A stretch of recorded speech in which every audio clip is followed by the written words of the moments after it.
So after all that coding I did for the very first time, Mm-hmm. I've sent my coding to my microcontroller.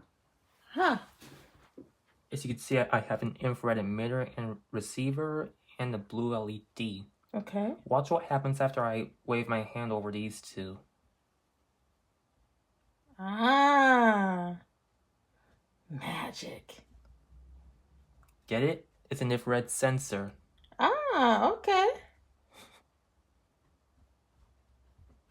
And you able to do that because you coded it over here? Yep. Oh, okay.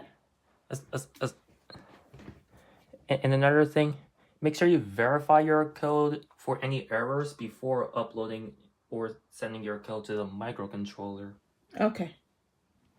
I won't be doing that. I'll just let you do it. But okay. Get it? Get it? You can make automatic appliances with these sensors. Ah.